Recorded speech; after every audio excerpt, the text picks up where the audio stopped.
300 మంది శిష్యులతో కలిసి దక్షారామ క్షేత్రానికి బయలుదేరుస్తున్నాడు. మధ్యలో అగస్త్య మహర్షి కనబడ్డాడు. అగస్త్య మహర్షితో మాట్లాడుతూ దక్షారామ క్షేత్రం గురించి పార్వతీదేవి ఏమని చెప్పిందో చెప్పాడు. చెప్తూ ఒక మాట అన్నాడు. అసలు నిజానికి ఈ యావత్ ప్రపంచంలో కూడా చాలా చాలా గొప్పదైనటువంటిది కర్మభూమి, వేదభూమి, యజ్ఞభూమి ఈ భారతదేశం. మళ్ళీ ఈ భారతదేశం అంతటిలోనూ కూడా చాలా గొప్పదైనటువంటి క్షేత్రం ఏది అంటే కాశీ ఎక్కుడు. కాశీ క్షేత్రం అన్ని క్షేత్రముల కన్నా కూడా చాలా గొప్ప క్షేత్రం. అంబ పార్వతి నాతోడ అనతిచ్చే కాశీ ఎక్కుడు క్షేత్ర సంఘములలోన కాశీ కన్నను ఎక్కుడు గౌరవమున భోగమోక్ష నివాసంబు దక్షవాటి. అంబ పార్వతి నాతోడ అనతిచ్చే ఈ దక్షారామ క్షేత్రం గురించి స్వయంగా అమ్మ అయినటువంటి పార్వతీదేవి నాతో ఒక విషయం చెప్పింది. ఏమని చెప్పిందో తెలుసా? క్షేత్రములన్నిటిలోకి గొప్పది ఏది అంటే కాశీక్షేత్రం. ఆ కాశీక్షేత్రం కన్నా గొప్ప క్షేత్రం ఈ భూమండలం మీద ఏదో తెలుసా? ఒక్క దక్షారామమే. దక్షిణ కాశీ అని పిలవబడినప్పటికీ కాశీ ఎక్కుడు గౌరవమున, కాశీ ఎక్కుడు క్షేత్ర సంఘములలోన కాశీ కన్నను ఎక్కుడు గౌరవమున భోగమోక్ష నివాసంబు దక్షవాటి. కాశీ పట్టణానికి వెడితే ఒక్క మోక్షం గురించి మాత్రమే వెళ్ళాలి. కానీ దక్షారామ క్షేత్రానికి ఉన్నటువంటి గొప్పతనం ఏమిటంటే అసలు దక్షారామ క్షేత్రంలో మోక్షానికి మోక్షము లభిస్తుంది. అలాగే అక్కడ విశేషమైనటువంటి భోగానికి కూడా అదే క్షేత్రం. అందుకే ఇప్పటికీ పెద్దలు ఒక మాట చెప్తారు. అర్థ సంబంధమైనటువంటి సమస్యలు ఉంటే, ఏదైనా ఐశ్వర్య సంబంధమైనటువంటి సమస్య ఉంటే దక్షారామ క్షేత్రానికి వెళ్ళి భీమనాథుణ్ణి సేవించండి అంటారు. అక్కడికి వెళ్ళి భీమనాథుణ్ణి సేవించిన, భీమనాథుణ్ణి నోరు విప్పి ఏదైనా కోరిక కోరినా ఆయన తీర్చకపోవడం అనేటటువంటిది ఉండదు. అంటే అది మన అవసరమై ఉండాలి. ఏ అవసరం లేక మనం బాధపడుతున్నామో, ఏ ఇబ్బంది కలిగి మనం బాధపడుతున్నామో ఆ ఇబ్బందిని తొలగించి మనని కాపాడగలిగినటువంటి జగద్రక్షకుడైనటువంటి పరమశివుడు భీమనాథుడన్న పేరుతో దక్షారామ క్షేత్రంలో వెలిచి ఉన్నాడు. అది భోగమోక్ష నివాసంబు దక్షవాటి. ఆ క్షేత్రానికి వెళ్ళి శంకరుణ్ణి ప్రార్థన చేస్తే భోగానికి భోగము ఇస్తాడు. అంటే ఇహమునందు కావలసినటువంటి సమస్త సంపత్తిని ఇస్తాడు, మోక్షానికి మోక్షము ఇస్తాడు. అందుకే కాశీపట్టణం అయితే కేవలం మోక్షములకే ప్రఖ్యాతి. దక్షారామ క్షేత్రం అయితే ఏదో మోక్షం ఒక్కటి ఇవ్వడం కాదు, మోక్షమునకు భోగమునకు కూడా అలవాలమైనటువంటి క్షేత్రము దక్షారామ క్షేత్రం ఒక్కటే. అందుకే కాశీ ఎక్కుడు క్షేత్ర సంఘములలోన కాశీ కన్నను ఎక్కుడు గౌరవమున. నిజానికి గౌరవానికి కాశీ కన్నా ఎక్కువ వైభవం కలిగినటువంటి క్షేత్రం ఈ భూమి మీద ఏది అంటే దక్షారామం ఒక్కటే. దక్షారామం లాంటి క్షేత్రము లేదయా. కాబట్టి భీమనాయకుండర కొరలేని వేల్పు సకలాభ్యుదయంబులు నీకు అయ్యడున్. ఆ భీమేశ్వరుడున్నాడే, భీమనాథుడున్నాడే దక్షారామంలో, ఆయన్ని నమ్ము, ఆ దక్షారామం వెళ్ళు. ఇక్కడ ఉన్నటువంటి విశ్వనాథుడే అక్కడ భీమనాథుడిగా ఉన్నాడు. ఆ భీమనాథుణ్ణి సేవించు. ఆయన నీకు తీర్చలేనటువంటి కోరిక అన్నది లోకంలో లేదు. ఎందుచేతనో తెలుసా? స్వయంగా పార్వతీదేవి చెప్పినటువంటి మాట, భీమనాథుని కన్నను గొప్ప వేల్పు దక్షవాటంబు కంటే నున్నత పదంబు సప్త గోదావరము కంటే అఖిల తీర్థసారమైన తీర్థసారంబు జగతి లేదు. దక్షారామ క్షేత్రంలో 3 విశేషములు ఉన్నాయని చెప్పింది అమ్మవారు. ఏమిటా విశేషాలు అంటే, మొట్టమొదటిది అంటే అసలు భీమనాథుని కన్నను పెద్ద వేల్పు. దక్షారామంలో ఉన్నటువంటి భీమనాథుడి కన్నా గొప్ప దైవం ఒకటి ఉన్నది అని చెప్పడం సాధ్యం కాదు. ఎందుకంటే భోగమివ్వాలన్నా ఆయనే, మోక్షమివ్వాలన్నా ఆయనే. ఆర్తత్రాణ పరాయణుడైనటువంటి శంకరుడు వెలిసినటువంటి క్షేత్రం. కాబట్టి అక్కడ అక్కడ ఉన్నటువంటి భీమనాయకుడు మహానుభావుడై ఎంత గొప్ప కోర్కెనైనా సరే తీర్చగలిగిన వాడై ఉంటాడు. ఒక అవసరం తీరకుండా ఎంతో బాధపడవలసిన అవసరం ఎందుకు వస్తుంది? గత జన్మలలో చేసినటువంటి పాపం అడ్డొస్తే ఆ పాపము అడ్డొచ్చి ప్రతిబంధకమై మనని బాధ పెడుతుంటే బాధపడుతుండడమే తప్ప ఆ ప్రతిబంధకాన్ని దాటి కార్యాన్ని సాధించలేము. కానీ భీమనాథుడి అనుగ్రహం ఉందనుకోండి, అసలు ఎట్టి పరిస్థితుల్లో జరగదనుకున్నటువంటి పని కూడా జరిగి ఆయన యొక్క అనుగ్రహాన్ని పొంది దాని వలన కార్యాన్ని సాధించగలరు. అంత గొప్ప అనుగ్రహ ప్రదాత. అందుకే భీమనాథుని కన్నను పెద్దవేల్పు, భీమనాయకుడి కన్నా గొప్ప దైవం ఇక ఈ భూమి యందు లేడు. కాబట్టి భీమనాయకుని కన్నను పెద్దవేల్పు, దక్షవాటంబు కంటే నున్నత పథంబు. దక్షారామం కన్నా కూడా గొప్ప క్షేత్రం అసలు ఈ భూమి మీద లేదు. కాబట్టి దక్షవాటంబు కంటే నున్నత పథంబు, సప్త గోదావరము కంటే అఖిల తీర్థసారమైన తీర్థరాజంబు జగతి లేదు. ఈ జగత్తు మొత్తం మీద ఒక్క ఈ దేశంలో కాదు, జగత్ అంటే జాయతే గచ్చతే ఇది జగత్, యావత్ భువనములలో అసలు దక్షారామంలో ఉన్నటువంటి సప్తగోదావర తీర్థం లాంటి తీర్థం ఇంకొకటి లేదు. అంత గొప్ప తీర్థము అక్కడే ఉంది. పైగా ఆ తీర్థాన్ని చూడటానికి ఎక్కడికో వెళ్ళక్కర్లేదు, స్నానం చేయడానికి ఏదో మళ్ళీ దూరంగా ఎక్కడికో వెళ్ళక్కర్లేదు. దేవాలయం ఎక్కడున్నదో ఆ దేవాలయం యొక్క వెనక భాగంలో మెట్లు దిగితే సప్తగోదావరం ఉంటుంది. సప్తగోదావరం స్నానం చేసి మెట్లెక్కితే దక్షారామం దేవాలయం. కాబట్టి భీమనాథుని కన్నా గొప్ప దైవము లేడు. దక్షారామ క్షేత్రం కన్నా గొప్ప క్షేత్రం అసలు ఈ లోకంలో లేదు. అన్నిటిని మించి సప్తగోదావరం కన్నా గొప్పదైనటువంటి తీర్థం ఇక ఈ లోకంలో లేదు. ఎందువల్ల దక్షారామం అంత గొప్పదైంది? ద్రాక్షారామం ద్రాక్షారామం అంటుంటారు. ద్రాక్షారామం కాదు దాని పేరు, దక్షారామం. దక్షారామం అన్న పేరు ఎందుకు వచ్చింది అంటే దక్ష ప్రజాపతి అక్కడ యజ్ఞం చేశాడు కాబట్టి అక్కడ ఆ పేరు వచ్చింది. ఆ క్షేత్రము అంత గొప్పదవడానికి ఒక కారణము చెప్తారు. మిగిలినటువంటి ఏ క్షేత్రాలలో లేనటువంటి అద్భుతమైనటువంటి సంఘటనలన్నీ కూడా ఆ క్షేత్రములో సంభవించాయి.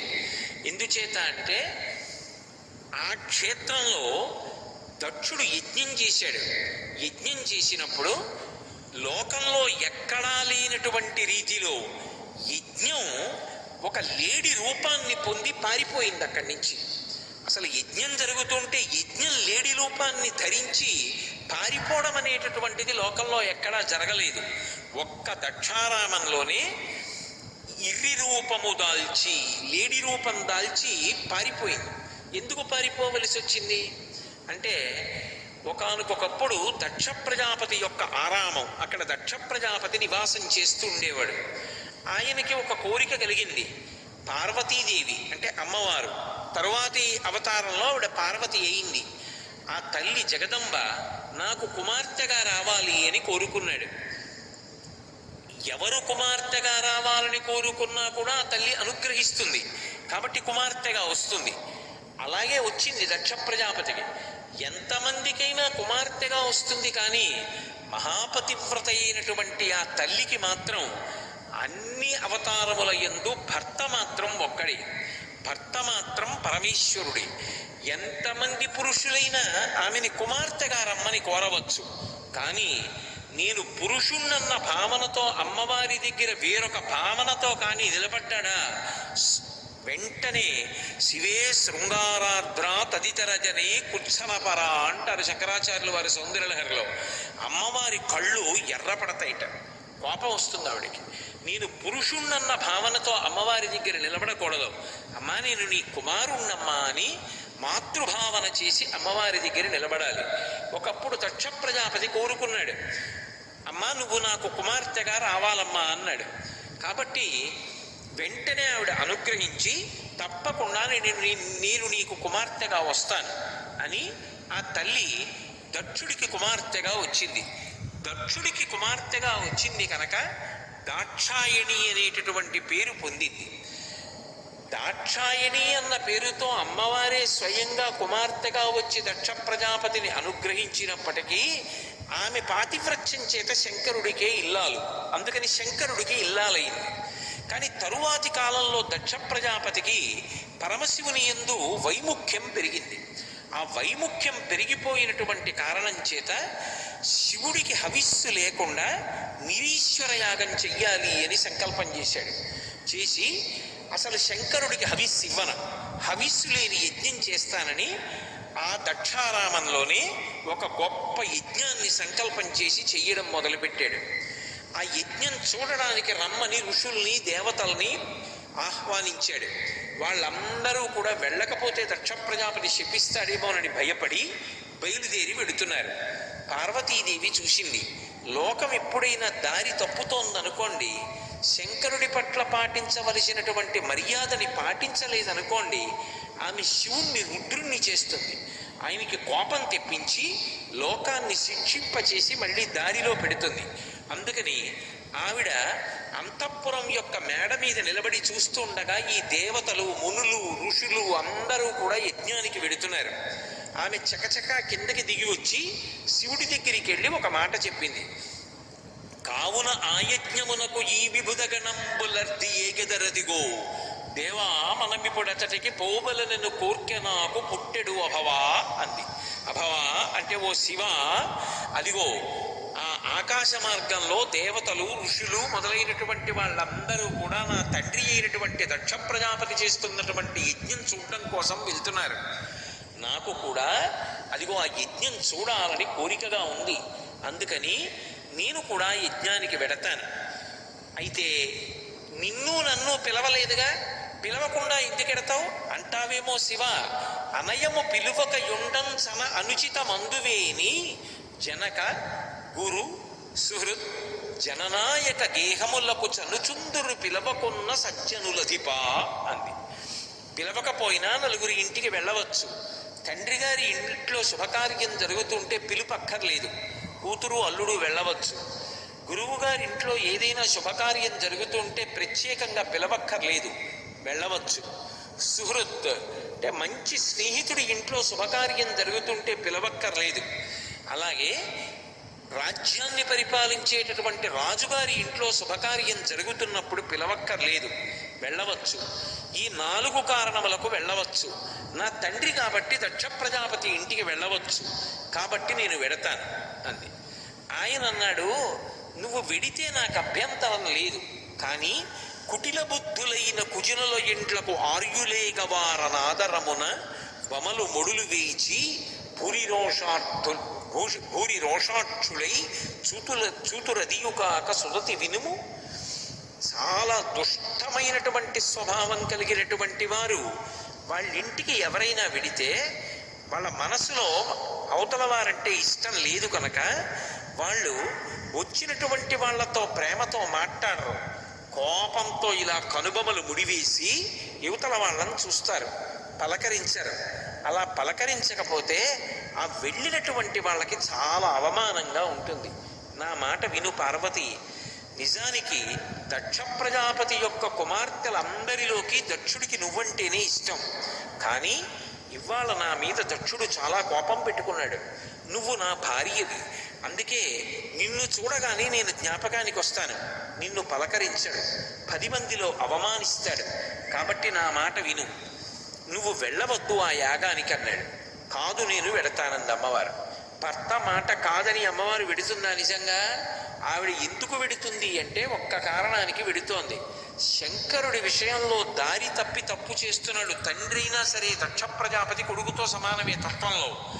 ఆ యజ్ఞానికి దేవతలు వెళ్ళారు, మునులు వెళ్ళారు, ఋషులు వెళ్ళారు. ఇలా లోకం దారి తప్పడానికి వీల్లేదు. వాళ్ళందరూ ఆమె బిడ్డలు. ఎందుకని ఆ బ్రహ్మకీట జనని, ఈ సమస్త విశ్వమునకు ఆమె తల్లి.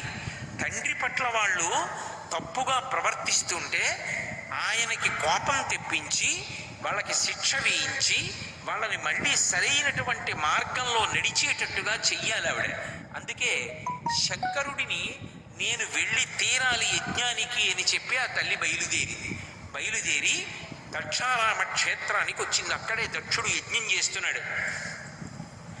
అక్కడికి బయలుదేరి ఆవిడ వస్తుంటే ఆవిడితో పాటుగా ప్రమదగణాలు కూడా బయలుదేరి వచ్చాయి. వచ్చిన తరువాత తిన్నగా అక్కడికి వెళ్ళింది. దక్ష ప్రజాపతి పలకరించలేదు. ఆ యజ్ఞభూమిలో ఉన్నటువంటి ఎవ్వరూ కూడా అమ్మో పార్వతీదేవిని పలకరిస్తే దక్ష ప్రజాపతికి కోపం వస్తుందేమోనని ఎవ్వరూ పలకరించడం మానేశారు. ఆవిడికి ఎక్కడ లేని ఆగ్రహం వచ్చింది. నా భర్తని గౌరవించని చోట నేను నిలబడాలనుకుంది. వెంటనే దక్ష ప్రజాపతి దగ్గరికి వెళ్ళి ఆవిడ ఒక ప్రశ్న వేసింది. పరగ చితాస్తి భస్మ నృపపాల జటాధరుడున్ పరేత భూచిరుండు పరమేశ్వరుండని నింద చేసేదవు. నువ్వు ఆయన ఏదో మెడలో పుర్రెల మాల వేసుకుంటాడని శ్మశానవాసి అని నింద చేస్తున్నావు. కానీ నిజానికి చతుర్ముఖ బ్రహ్మగారంతటి వాడు కూడా ఆ పరమశివుని యొక్క పాదములలో ఉన్నటువంటి ధూళిని తీసి తల మీద చల్లుకుంటున్నాడు. ఆయన పైకి అలా కనపడతాడు, కానీ లోకములను కాపాడడం కోసం అలా ఉంటున్నాడు తప్ప శ్మశానంలో చిట్ట చివర తీసుకెళ్ళి వ్యక్తి ప్రాణం పోయిన తరువాత దహించేస్తారు. అప్పుడు జీవుడు శరీరంలోంచి లేచి నిలబడతాడు. తనవారన్న వారందరూ వెళ్ళిపోతారు. కాలిపోయిన తర్వాత వాడొక్కడే శ్మశానంలో మిగిలిపోతాడు. నేనున్నాను అని నిలబడే వాళ్ళు ఎవ్వరు ఉండరు. కొడుకులు, కూతుళ్ళు, అల్లుళ్ళు, బంధువులు అందరూ వెళ్ళిపోతారు. వాడు ఒక్కడే ఉండిపోతే బెంగ పెట్టుకోకురా, నేనున్నానని ఓదార్చడానికి శంకరుడు అక్కడ ఉన్నాడు. అటువంటి వాణ్ణి పట్టుకొని పరగ చితాస్తి భస్మ నృకపాల జటాధరుడున్ పరేతభూ చెరుండని శర్వునమంగళుగా తలంపరెవ్వరున్ ఒక్క నీవు తప్ప మరి వాక్పతి ముఖ్యులు మహాత్ము చరణ సరోజ రేణువులన్ మతిదల్పరే మస్తకంబులం. నీ ఇష్టం వచ్చినట్టుగా శంకరుడు గురించి మాట్లాడుతున్నావే, ఆ శంకరుడి యొక్క పాదముల యొక్క ధూళిని నీ తండ్రి చతుర్ముఖ బ్రహ్మగారు తీసి రోజు నెత్తి మీద చల్లుకుంటాడు. నీకు బుద్ధి లేదా? నీ తండ్రి అంతటి వాడు శంకరుడి యొక్క పాద రేణువులను తీసి తల మీద చల్లుకుంటుంటే నువ్వు శివుణ్ణి నింద చేసి నీ ఇష్టం వచ్చినట్టు మాట్లాడుతున్నావే. నేను నీకు కుమార్తెనై పుట్టాను కాబట్టి దాక్షాయణి అని పేరు పెట్టుకున్నాను. నీ యొక్క కీర్తి ప్రకాశించడం కోసం దాక్షాయణి అని పిలిచినప్పుడల్లా దక్షుడి కూతురు అని అందరికీ గుర్తు రావాలి అని నేను దాక్షాయణి అని పేరు పెట్టుకున్నాను. కానీ ఇప్పుడు నేను తిరిగి ఇంటికి వెడితే పరమశివుడికి కోపతాపాలుండవు. వృషద్విచిత్రతల్పయోర్ భుజంగముక్తికస్రయో గరిష్టరత్నలోష్టయో సుహృద్విపక్షపక్షయో తృణారవింద చక్షుషో ప్రజామహీ మహేంద్రయో సమప్రవర్తయన్మన కదాచదాశివం భజే అంటారు. అన్నిటి యందు సమభావనతో ఉంటాడు ఆయన. కాబట్టి నువ్వు ఒకవేళ ఇలా విరోధభావంతో ప్రవర్తించిన శంకరుడు మాత్రం మనసులో పెట్టుకోడు. కానీ నువ్వు మాత్రం ఆయన పట్ల ఇటువంటి వైషమ్యంతో ప్రవర్తిస్తున్నావే. నేను తిరిగి వెళ్ళిన తరువాత పరమశివుడు పరమ ప్రీతితో దాక్షాయణి అని నన్ను పిలిస్తే నా మనసు చివుక్కుమంటుంది. నేను నీకు కూతురై వచ్చినందుకు ఆ పేరు పెట్టి పిలుస్తుంటే నాకు నువ్వు శంకరుణ్ణి నింద చేస్తున్నావన్న మాట గుర్తొస్తుంటే నీకు కూతురుగా ఉండకూడదనిపిస్తుంది. అందుకే ఈ శరీరంతో నేను ఉంటే పిలుస్తారు.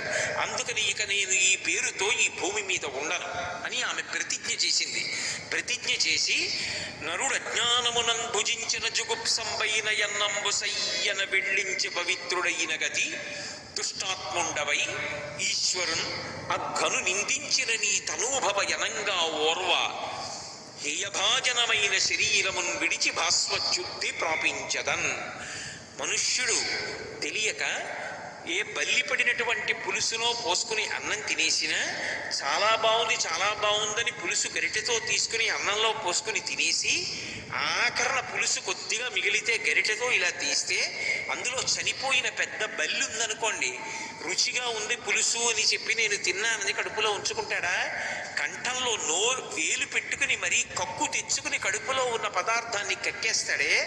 అలా ఇక పైన నీ కూతురు అన్న పేరుతో నేను ఈ శరీరంతో ఉండడానికి ఇష్టపట్టలేదు. కాబట్టి హేయభాజనమైన ఈ శరీరమున్ విడచి భాస్వచ్యుద్ధి ప్రాపించదన్. నేను ఈ శరీరాన్ని వదిలిపెట్టేస్తానని చెప్పి ఆ తల్లి యోగాగ్నిని రగల్చి అందులో తన శరీరాన్ని త్యాగం చేసేసింది. ఈ వార్త ప్రమదగణాలు పట్టుకెళ్ళి శంకరుడితో చెప్పారు. ఆ మాట విన్నాడు శంకరుడు. అప్పటి వరకు పరమ ప్రశాంతంగా కూర్చున్నటువంటి స్వామి ఒక్కసారి రౌద్రాన్ని పొందాడు. ఆయనని రుద్రమూర్తిని చేసి కోపం వచ్చేట్టు చేసి దారి తప్పిన పిల్లల్ని శిక్ష వేయించి మళ్ళీ వాళ్ళని సక్రమమైన మార్గంలో నడిచేటట్టుగా చెయ్యడం కోసం కదూ అమ్మవారి ప్రయత్నం చేసింది. అందుకని ఆ తల్లి ఎప్పుడైతే శరీరాన్ని యోగాత్మలో త్యాగం చేసిందనేటటువంటి మాట శంకరుడు విన్నాడో, అర్జుండుగ్రుడు నీలకంఠుడి దైత్యారాతి దష్టోష్టుడై అజ్జద్ధూరి మృగేంద్ర ఘోషమన భీమ ప్రక్రియన్నవ్వుచున్ విద్యుత్నిశిఖా సముచ్చయ రుచిన్ విల్గొందు చించెచ్చటన్ సత్యక్రోధముతోడ పుంచి వైచన్ క్షమాచక్ర మధ్యంబునన్. ఒక్కసారి కోపం వచ్చి ఆకాశంలో వర్షం వచ్చే ముందు నల్లని మబ్బు మధ్యలో మెరిసేటటువంటి మెరిపి ఎలా ఉంటుందో అటువంటి ఒక జడని పెరిగి దాన్ని తీసి కైలాస పర్వతం మధ్యలో ఉన్నటువంటి ఒక శిలకి వేసి కొట్టాడు. కొట్టేటప్పటికి అందులోంచి ఒక అద్భుతమైనటువంటి శరీరం ఒకటి పుట్టి అది భూమి మీద పాదాలుంటే ఆకాశానికి తల తగులుతూ లేచి నిలబడింది. అబ్రహ్లిహాదభ్ర విభ్రమ ప్రభ్రమ కృనీల దీర్ఘ శరీరమర ప్రజ్వల జ్వలన దీప్త జ్వాలిక జ్వాల జజ్వల్యమాన కేశములు మెరయ జండ దిగ్వేదండ శుంఠాపదోర్దండ సహస్రద్యుతిహేతి సంఘమొప్ప వీక్షణత్రయలోక వీక్షణద్యుతిలోక వీక్షణ తతి దుర్నిరీక్షమగుచు గ్రకచ కఠిన కరాళ దంస్ట్రలు విలుంగ ఘన కపాలాస్తి మాలికలు దనర అఖిలలోక భయంకరుండగుచు మా వీరభద్రుడు దయించమారట రుద్రుడగుచు. ఆయన పుట్టినటువంటి ఆ ప్రాణికి వీరభద్రుడు అని పేరు. ఆయన భౌమ్యాకాశములు ఏకమైపోయేటట్టుగా అంత ఎత్తున శరీరం ఉండేటట్టుగా పుట్టాడు. ఆయన వెంట్రుకలు ఇలా నిలబడితే ఏదో అగ్నిహోత్రం వెలుగుతుంటే ఎలా ఉంటుందో, వెంట్రుకల మీద దీపాలు పెడితే ఎలా ఉంటుందో అలా ప్రకాశిస్తూ మంటలు మండుతున్నట్టుగా ఉంది. 1000 బాహువులతో అనంతమైనటువంటి ఆయుధాలు చేతిలో పట్టుకొని పరమశివుడికి ప్రదక్షిణం చేశాడు. ప్రదక్షిణం చేసి శివ మీ ఏమి ఆజ్ఞ, దేని చేత నన్ను మీరు సృజించారని అడిగాడు. అడిగితే అదిగో దక్ష ప్రజాపతి ఆ దక్షారామంలో నాకు వ్యతిరేకంగా నాకు హవిస్సులైనటువంటి యాగాన్ని చేస్తున్నాడు. అలా యాగాన్ని చేసినటువంటి కారణం చేత మీ తల్లి అయినటువంటి ఆ జగదంబ అక్కడికి వెళ్ళి యోగాగ్నిలో శరీరాన్ని విడిచిపెట్టింది. కాబట్టి ఆ దక్షయజ్ఞాన్ని ధ్వంసం చెయ్యి అన్నాడు. వెంటనే బయలుదేరి వీరభద్రుడు దక్షారామ క్షేత్రానికి వచ్చాడు. అందుకే దక్షారామంలో కొన్ని ఆశ్చర్యాలు జరిగాయి. ఎచ్చోట తాపారి ఇర్రిరూపము దాల్చి అతిశార్థ సంబుతో నద్ధరంబు ఎచ్చోట వాటిల్లె భాషావధూటికి అతిజుగుప్సితమైన అంగవికృతి ఎచ్చోట ముచ్చిచ్చు లీడేసి నాల్కలు కొండనాల్కల వరకు కొతవడియే ఎచ్చోట నులివేడి ఎండ పండులు రాల పోషర్కదంతంబు బూసివడియే చిందు వందయ్య ఎచ్చోట ఇందు ఎనుచు వీరభద్రుడి చెప్పెదురు ఎచ్చట వీరభద్ర విజృంభణంబు దక్షుడిచ్చోట పొట్టేలు తలధరించే భీమమండలి నుండు చెప్పుదురు భీమమండలి నుండు ప్రా పెద్దమునులు అంటారు. దక్షవాటం ఆ దక్షారామ క్షేత్రానికి ఉండేటటువంటి గొప్పతనం ఏమిటంటే ఎచ్చోట దాబారి ఇర్రి రూపము దాల్చి అతిసాధ్వ సంబుతో నద్ధరంబు. ఆ వీరభద్రుడు ప్రళయకాల భయంకరమైనటువంటి స్వరూపంతో వచ్చి ఆ 1000 చేతులలో ఉండేటటువంటి ఆయుధాలు పైకి తీసి దక్షయజ్ఞాన్ని ధ్వంసం చేసేస్తుంటే అసలు ఎప్పుడూ ఎక్కడా జరగనటువంటి రీతిలో ఆ యజ్ఞం భయపడిపోయి ఒక లేడీ రూపాన్ని పొంది, లేడీగా అయితే తొందరగా పరిగెత్తి పారిపోవచ్చని యజ్ఞం మొట్టమొదటిసారి భారతదేశంలో లేడీ రూపాన్ని ధరించి వీరభద్రుడికి దొరకకుండా పారిపోయినటువంటి భూమి దక్షారామం. కాబట్టి ఎచ్చోట దాబారి ఇర్రి రూపము దాల్చి అతిసార్థ సంబుతో నద్దరంబు ఎచ్చోట పాటిల్య భాషావధూటికి అతిజుగుప్సితమైన అంగవికృతి. ఈ చోట వాటిల్లే భాషావధూటి అంటే సాక్షాత్ సరస్వతీదేవి. ఆ సరస్వతీదేవి కూడా దక్షయజ్ఞానికి వచ్చింది. పరమశివుడికి హవిస్సు లేని యజ్ఞం జరుగుతోందని తెలిసి కూడా బ్రహ్మగారి కొడుకు గనక కొడుకు మీద ఉన్నటువంటి వ్యామోహంతో దక్ష ప్రజాపతి తప్పు చేస్తున్నాడని తెలిసి వచ్చి కూర్చుని వీణ వాయిస్తోంది. మంచి పారవస్యంలో ఉంది. వచ్చినటువంటి వీరభద్రుడు దక్షయజ్ఞాన్నంతటినీ ధ్వంసం చేస్తున్నాడు. వచ్చిన వాళ్ళందరినీ చితక్కొట్టేస్తున్నాడు. అక్కడ కూర్చున్నది సరస్వతీదేవి. బుద్ధిగా ఆవిడ పట్ల కూడా అమర్యాదగా ప్రవర్తిస్తే బాగుండదని పారవస్యంతో వీణ వాయిస్తున్నటువంటి సరస్వతీదేవి దగ్గరికి వెళ్ళి తన యొక్క 2 గోళ్లతోటి ఆవిడ ముక్కు పట్టుకుని గట్టిగా గిల్లి ఇలా తిప్పి లాగేశాడు. సరస్వతీదేవి యొక్క ముక్కు ఊడిపడిపోయినటువంటి క్షేత్రం దక్షారామ. కాబట్టి ఎచ్చోట వాటిల్లె భాషావధూటికి అతి జుగుప్సితమైన అంగవికృతి. తర్వాత మళ్ళీ ముక్కు పెట్టాడు పరమశివుడు. కాబట్టి ముక్కు వచ్చింది. లేకపోతే అసలు ముక్కు లేకపోతే ఎంత అసహ్యంగా ఉంటుంది లోకంలో. సరస్వతీదేవి అంతటి దానికి ముక్కు ఊడి కింద పడిపోయినటువంటి క్షేత్రం ఇది అంటే దక్షారామ క్షేత్రం. అంతేకాదు, ఎచ్చోట ముచ్చిచ్చు లేడేసి నాల్కలు కొండనాల్కుల వరకు కోతబడియే. ముచ్చిచ్చు అంటే 3 రకాలైనటువంటి అగ్నిహోత్రం, త్రేతాగ్నులు అంటారు. గార్హపత్యాగ్ని, దక్షిణాగ్ని, ఇలా 3 అగ్నులు ఉంటాయి. అగ్నికి 7 నాలుకలు ఉంటాయి. ఆ 7 నాలుకలు చాపి ఆయన హవిస్సు పుచ్చుకుంటూ ఉంటాడు. నాలుకలు చాపి పుచ్చుకుంటున్నట్టుగా అందుకే జ్వాలలు ఇలా తీసుకుంటూ ఉంటాయి. ఆ 7 నాలుకలు చాపుతాడు.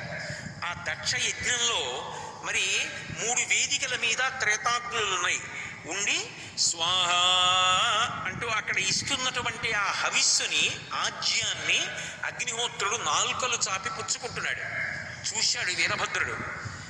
నువ్వు ఇక్కడ కూర్చుని శంకరుడికి హవిస్సు లేకుండా యాగం చేస్తుంటే అగ్నిహోత్రుడా, నువ్వు బుద్ధి లేకుండా హవిస్సు పుచ్చుకుంటున్నావా అని బలవంతంగా ఇలా నోరు నొక్కి పెట్టి పట్టుకుని ఆ నాలుకలు 7 నాలుకలు లాగి పట్టుకుని కొండ నాలుకల వరకు కోసేశాడు. 3 అగ్నిహోత్రాలకి కొండ నాలికల వరకు 7 నాలుకలు కోతబడినటువంటి క్షేత్రం ఏది అంటే దక్షారామ. అగ్నిహోత్రము యొక్క 7 నాలుకలు నేలబడినటువంటి క్షేత్రం. కాబట్టి ఈ చోట ముచ్చిచ్చు 7 నాల్కలు కొండ నాల్కల వరకు కోతబడియే. ఈ చోట ఏ చోట నులివేడి ఎండ పండులు రాల పూషార్కదంతంబు బోసివడియే. పూష అన్న పేరుతో బాలార్కుడంటారు. బాలసూర్య బింబం ఉంటుంది. ఆ ప్రాతకాలంలో బాలసూర్యుడు వచ్చాడు అనుకోండి, వేడి చాలా విపరీతంగా ఉండదు. ఏదో నులివేడి అంటారు చూడండి. కొద్దిగా గోరువెచ్చగా ఉంటుంది. ఆ గోరువెచ్చగా ఉండేటటువంటి నులివేడి తగిలేటట్టుగా ఉండేటటువంటి బాలార్కుడు, ఆ బాలసూర్యుడు దక్షయజ్ఞానికి వచ్చాడు. దక్షయజ్ఞానికి వచ్చి కూర్చున్నాడు. చూశాడు వీరభద్రుడు, నువ్వు కూడా వచ్చి కూర్చున్నావా ఇక్కడ అని ఆయన నోరు గట్టిగా దవడలు నొక్కి పెకలించి ఆయన నోట్లో ఉన్నటువంటి పళ్ళన్నీ పీకేసి కింద పడేశాడు. పూషార్కదంతంబు బోసివడియే. ఆ పూష అని పేరు కలిగినటువంటి బాలసూర్యుడి నోటిలో ఉన్నటువంటి పళ్ళన్నీ రాలిపోయినటువంటి క్షేత్రం దక్షారామం. అప్పటి నుంచే సూర్యనారాయణమూర్తికి పాయసాన్నం నైవేద్యం, తేలిగ్గా తింటాడని. కాబట్టి ఎచ్చోట నులివేడి ఎండ పండులు రాల పూషార్కదంతంబు బోసివడియే. అలాగే దక్షుడెచ్చోట పొట్టేలు తలధరించి. ఆయన గొప్ప తపస్సు చేశాడు దక్ష ప్రజాపతి. మిగిలిన వాళ్ళనందరినీ పడగొట్టగలిగారు కానీ దక్ష ప్రజాపతిని పడగొట్టడం అంత తేలిక కాదు. అందుకే వీరభద్రుడు ఏం చేశాడంటే ఆ దక్ష ప్రజాపతి యొక్క గుండెల మీద మోకాలు వాంచి ఆయన తలకాయని గిరగిరగిరగిరగిర తిప్పి ఊడబెరికి ఆ యజ్ఞగుండంలో బారేశాడు. అది ఆ యజ్ఞంలో దగ్ధమైపోయింది. దగ్ధమైపోతే మొండెం ఒక్కటే మిగిలిపోయింది. తర్వాత బుద్ధి తెచ్చుకున్నటువంటి దక్ష ప్రజాపతి దక్షిణామూర్తిగా కైలాస పర్వతం మీద కూర్చున్నటువంటి పరమశివుణ్ణి వెళ్ళి ధ్యానం చేసి ఆరాధించాడు. మళ్ళీ భోళాశంకరుడు కనుక ఎంత కోపం వచ్చిందో అంత తేలికగా అనుగ్రహించగలిగిన వాడు. వాగర్ధ వివసంపృక్తవు ఆగర్ధ ప్రతిపత్తయే జగత పితరవ్ వందే పార్వతీ పరమేశ్వరవు అని పేరు. ఆయన లోకములన్నిటికీ కూడా తండ్రి కనుక, అపారమైనటువంటి దయ కలిగినటువంటి వాడు కనుక ఇంతలో కోపం వస్తే అంతలో వదిలిపెట్టేయగలిగినటువంటి వాడు కనుక నిజానికి పరమశివుడికి కోపం రావడం అనేటటువంటి మాట ఉండదు. మీరు బాగా తెలుసుకోవాలి. ఎందుకో తెలుసా? ఈ మాట నేను చెప్పడం కాదు, వేదం చెప్పింది ఆయన గురించి. ఆయన గురించి చెప్తూ ఒక మాట చెప్పింది. సదాశివాయ అంది. నమస్తే అస్తు భగవన్ విశ్వేశ్వరాయ మహాదేవాయ త్రయంబకాయ త్రిపురాంతకాయ త్రికాగ్నికాలాయ కాలాగ్నిరూపాయ నీలకంఠాయ మృత్యుంజయాయ సదాశివాయ అంటారు. సదాశివాయ. అలాగే శంకరుడి గురించి పంచబ్రహ్మమంత్ర పఠనం అని చెప్పి సత్యోజాతం ప్రపద్యామి సత్యోజాతాయ వై నమో నమః అని పంచబ్రహ్మ మంత్రాలని చదువుతారు. ఆ పంచబ్రహ్మ మంత్రాలు చదివినప్పుడు కూడా ఆయన గురించి ఒక మాట చెప్తారు. సమస్త విద్యలకు ఆలవాలము నువ్వే అని ఆయన గురించి చెప్తూ, అటువంటి వాడివైనటువంటి ఓ శివ సదాశివాయ అని పిలుస్తారు ఆయన్నొక్కడిని. సదా బ్రహ్మాయ అన్న మాట లోకంలో లేదు, సదా విష్ణు అన్న మాట లోకంలో లేదు, సదాశివ ఉంది లోకంలో. అందుకే సదాశివ శాస్త్రి గారని దక్షిణ దేశంలో చాలామంది సదాశివ అని పేరు పెట్టుకుంటారు. శివ అంటే మంగళప్రదుడు, శివ అంటే శుభములనిచ్చువాడు, శివ అంటే క్షేమంకరుడు, శివ అంటే ఎప్పుడూ అవతల వారి యొక్క అభ్యున్నతిని కోరుకునేటటువంటి వాడు తప్ప ఎప్పుడూ ఎవ్వరిని పాడు చెయ్యని వాడెవరుంటాడో ఆయనకే శివ అని పేరు. ఎప్పుడో ఒకప్పుడు చేస్తుండడం కాదు, ఎప్పుడూ అవతల వారి యొక్క అనుగ్రహాన్ని మాత్రమే చూసేటటువంటి వాడెవరున్నాడో ఆయనకే సదాశివ అని పేరు. అందుకే మీరు చూడండి, అసలు లోకంలో మన మనుష్యులు కాదు, సమస్త ప్రాణుల యొక్క క్షేమాన్ని చూడగలిగిన వాడెవరంటే ఆయన ఒక్కడే. అందుకే ఆయన దగ్గరే 3 కన్నులుగా సూర్యుడు, చంద్రుడు, అగ్ని ముగ్గురు ఉంటారు. వందే శంభుమమాపతిం సురగురుం వందే జగత్కారణం వందే పన్నగభూషణం మృగధరం వందే పశూనాం పతిం వందే సూర్య శశాంక వహ్ని నయనం అంటారు. సూర్యుణ్ణి ఒక నేత్రంగా పెట్టుకుని కాలాన్నంతటినీ కదపగలిగినటువంటి వాడు ఆయనే. సూర్యుడి ద్వారా లోకానికి వేడిని వెలుతురిని ఇచ్చేటటువంటి వాడు ఆయనే. పగటిపూట వేడి చేత తప్పించినటువంటి ప్రపంచానికి రాత్రివేళ చంద్రుడనబడేటటువంటి కంటి ద్వారా తాపోపశాంతిని కల్పిస్తూ చల్లతనాన్ని ఇచ్చేటటువంటి వాడు ఆయనే. చంద్రుడనేటటువంటి కంటి ద్వారా అమృతాన్ని లోకమునకు పంచిపెట్టి ఓషధులు తయారయ్యేటట్టుగా చేసి మళ్ళీ మళ్ళీ మనం తినడానికి కావలసినటువంటి అన్నము సృజింపబడడానికి కారణమైనటువంటి వాడు ఆయనే. రోగములు పోవడానికి కావలసినటువంటి ఓషధులను ఇచ్చేటటువంటి వాడు ఆయనే.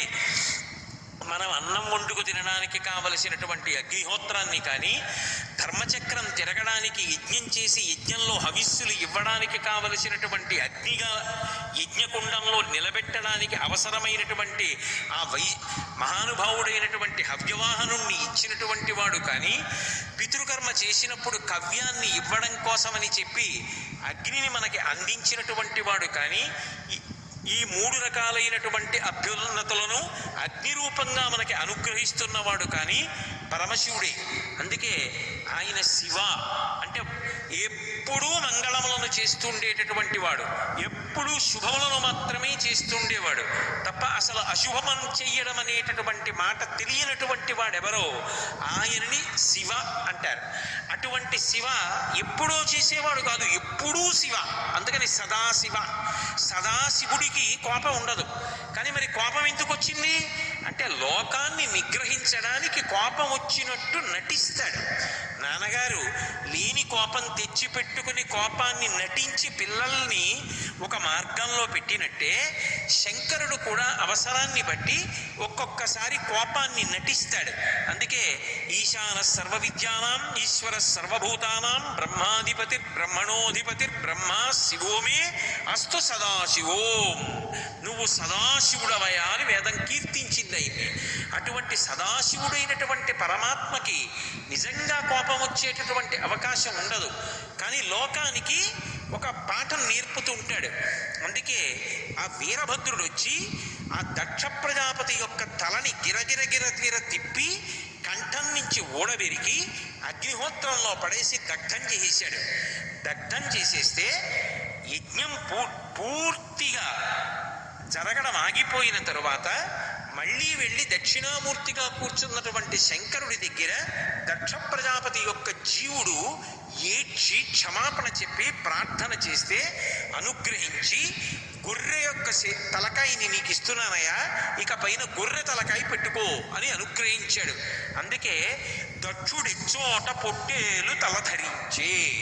దక్షారామ క్షేత్రంలోనే దక్ష ప్రజాపతి శివుడి మీద ద్వేషాన్ని విడిచిపెట్టి శివుడు మహానుభావుడని తెలుసుకుని శివుడికి క్షమాపణ చెప్పి నమస్కరించి గొర్రె యొక్క శరీరాన్ని, గొర్రె యొక్క తలని తగిలించుకున్నాడు. కాబట్టి దక్షుడిచ్చోట పొట్టేలు తలధరించే చిందు వందయ్య ఎచ్చోట ఇందు అనుచు. చంద్రుడు ఆ సభకొచ్చాడు, నానా చికాకులు పడ్డాడు. అంత ఆదరించినటువంటి శంకరుణ్ణి కాదని వచ్చినందుకు పడరాని ఇడుములన్నీ చంద్రుడు పడినటువంటి క్షేత్రం దక్షారామ క్షేత్రం. అదే మహానుభావుడు శంకరుడు చంద్రుడికి ఇచ్చినటువంటి స్థానం అంతటిది ఇంతటిది కాదు. నిజానికి చంద్రుడు ఎన్నో కళంకాలు తెచ్చుకున్నా అందరు భార్యలతో సమానంగా ఉండకుండా ఒక్క రోహిణి పట్ల ప్రేమగా ఉండి దక్ష ప్రజాపతి ఆగ్రహానికి కారణమై క్షయవ్యాధిగ్రస్తుడైన, లోకం చేత నింద పొందిన వాడైనా సరే, లోకం చేత అపహసింపబడిన వాడైనా సరే, నన్ను భక్తితో నమ్ముకున్న వాడిని నెత్తి మీద పెట్టుకుంటానని చెప్పడానికి చంద్రవంకని తీసి తలధరించినటువంటి కారుణ్యమూర్తి శంకరుడు.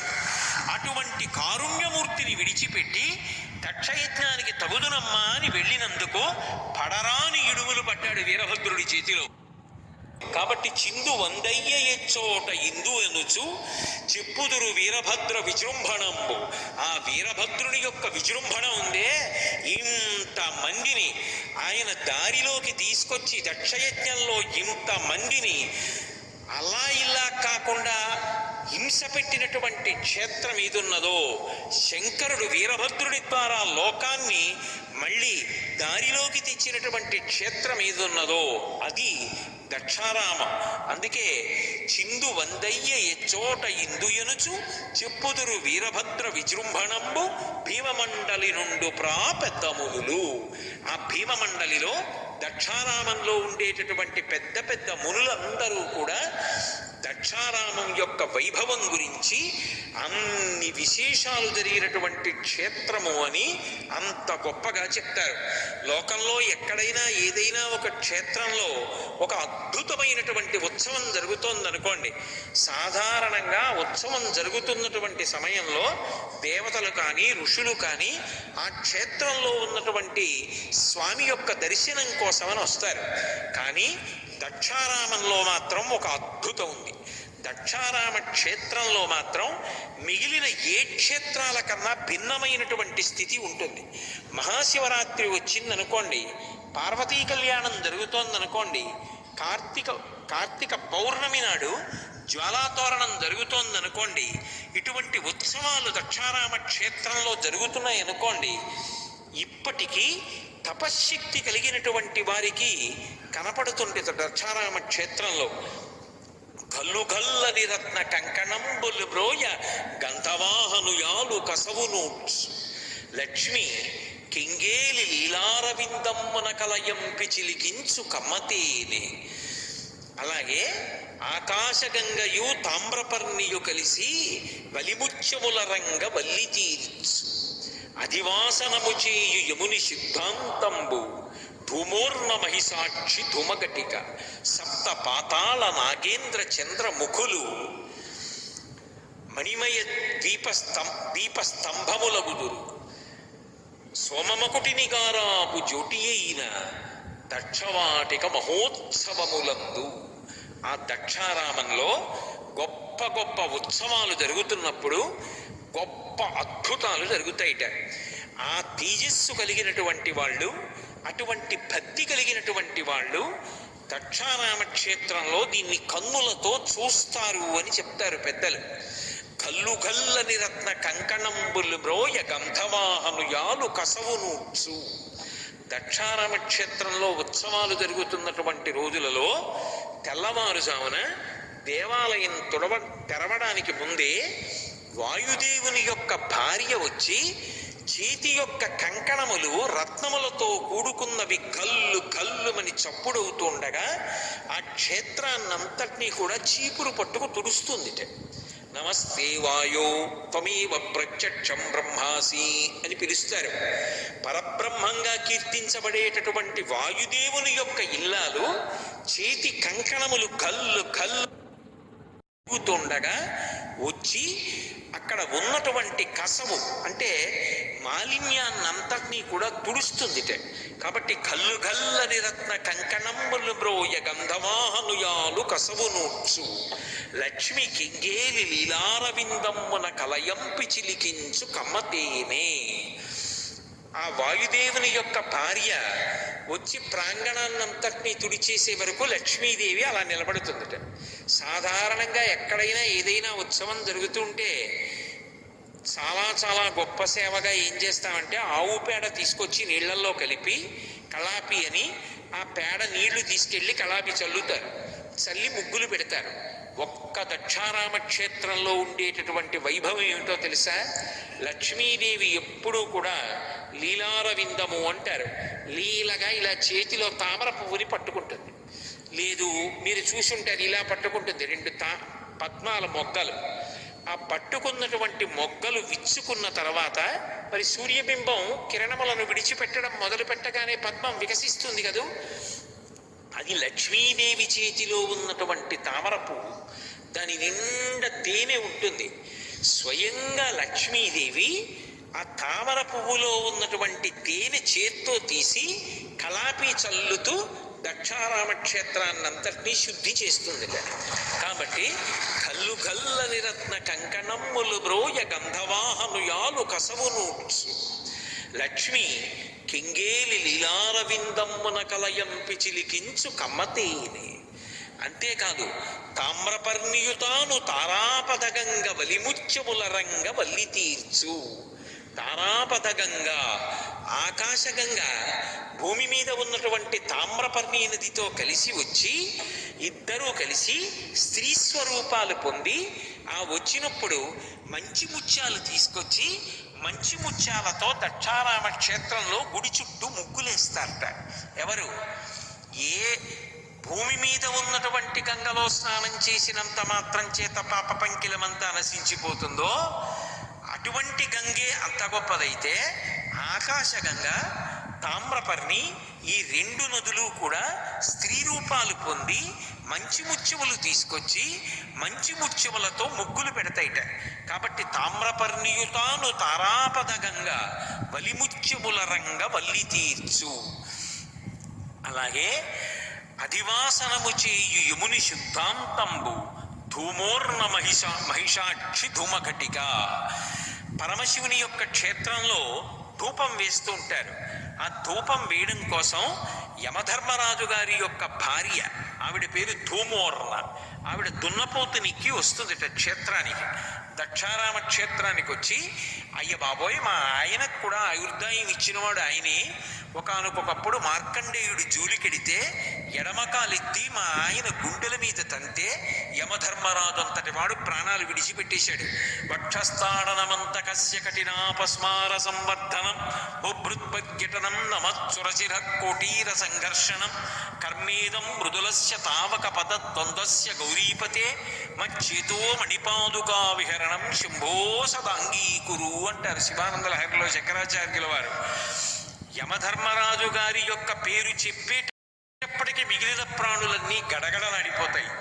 అన్ని ప్రాణులను గడగడలాడించగలిగినటువంటి వాడు ఆయా కాలములు ఆసన్నమయ్యేటప్పటికి వచ్చి ప్రాణుల యొక్క ప్రాణములను తీయగలిగినటువంటి సమర్థత కలిగినటువంటి యమధర్మరాజు గారి యొక్క గుండెల మీద తన్ని యముడి యొక్క ప్రాణములను తీసినటువంటి శక్తి కలిగినటువంటి శంకరుడి అనుగ్రహం ఆయన యందు ఉన్నంత కాలమే దీర్ఘాయుష్మంతుడై ఉంటాడని యమధర్మరాజు గారి భార్య ధూమోర్ను దున్నపోతు నెక్కి వచ్చి దక్షారామ క్షేత్రంలో ఉత్సవాలు జరుగుతున్నప్పుడు భీమనాథుడి దేవాలయం ముందు నిలబడి ఆ ధూమోర్ణ మహిషాక్షి ధూమఘటిక ఆ ధూపాన్ని వేస్తుందిట. క్షేత్రం అంతా గుడంతా వేసి పెడుతుందిట. కాబట్టి ధూమోర్ణ మహిషాక్షి ధూమఘటిక సప్త పాతాళ నాగేంద్ర చంద్రముఖులు ఫణమణిజ్యోత్సవ దివ్య కంబములగుదురు. వచ్చి ఉత్సవాల్లో ఏం చేస్తాం, దేవాలయాలకు వెళ్ళి దీపాలు పెడతాం. దీపాలు మామూలు దీపాలు పెట్టడం కాదు, ఒకనాడు వాసుకి లాంటి సర్పాన్ని మెడలో వేసుకున్నాడు. మెడలో వేసుకుని అనుగ్రహించాడు. మా సర్ప జాతిని శంకరుడు అనుగ్రహించినట్టు ఎవరు అనుగ్రహించారు? మిగిలినటువంటి దేవతలు చిత్ర విచిత్రమైనటువంటి మణులు వేసుకుంటారు. ఎంతో విలువైనటువంటి ఆభరణములను ఒంటి నిండా పెట్టుకుంటారు. కానీ పరమశివుడు చేతి వేళ్ల ఉంగరాలు దగ్గర నుంచి కాకోదర శ్రేణిపై అంటారు, ఆ పాముల జాతి మీద అంత ప్రేమ చూపించాడు. ఒకనొకనాడు వాసుకుని గరుత్మంతుడొచ్చి తరుగుతుంటే, వాసుకి గరుత్మంతుడితో పోరాటం చేస్తుంటే శంకరుడు జోక్యం చేసుకుని వాసుకు దగ్గరికి వచ్చి, నువ్వు నాకు పరమభక్తుడివి కనుక కర్ణాటక క్షేత్రంలో ఉన్నటువంటి కుక్షికి వెళ్ళి అక్కడ నా గురించి తపస్సు చేస్తూ ఉండు. నీకన్నా కిందకి నేను లింగ రూపాన్ని పొందుతాను. నా మీద నువ్వు పడగల పడతావు. నీ మీదకొచ్చి నా కొడుకు సుబ్రహ్మణ్యుడు వెలుస్తాడు భార్యతో కలిసి. సుబ్రహ్మణ్య క్షేత్రంగా ప్రఖ్యాతి వహిస్తుందని వరమిచ్చాడు. ఆ వాసుకిని తీసి మెడలో ఎప్పుడు హారంగా వేసుకుంటాడు. అందుకే శంకరాభరణం అని పేరు ఆ వాసుకి. అటువంటి రీతిలో సర్పజాతినంతటినీ అనుగ్రహించాడు. ఆదిశేషుణ్ణి పాదానికి అందెగా స్వీకరించి తాండవం చేస్తూ ఉంటాడు. అటువంటి శంకరుడు పాములన్నింటినీ అనుగ్రహించిన వాడు కాబట్టి మేము ఆయనకి సేవ చెయ్యొద్దా? మిగిలిన క్షేత్రాల్లో ఉత్సవం జరుగుతుంటే ఎవరెవరో వచ్చి దీపాలు వెలిగిస్తారు. దక్షారామంలో అలా కాదు, దీపాలు వెలిగించవలసినదని సప్త పాతాళ నాగేంద్ర చంద్రముఖులు సప్త పాతాళ లోకాల్లో ఉండేటటువంటి నాగలోకాలకి చెందినటువంటి నాగ కన్యకలన్నీ కూడా బయటికి వచ్చి దివ్య కంబముల గుదురు స్తంభాలులా ఇలా నిలువుగా నిలబడతాయిట. పావులు నిలబడి ఇలా పడగలు విప్పుతాయిట.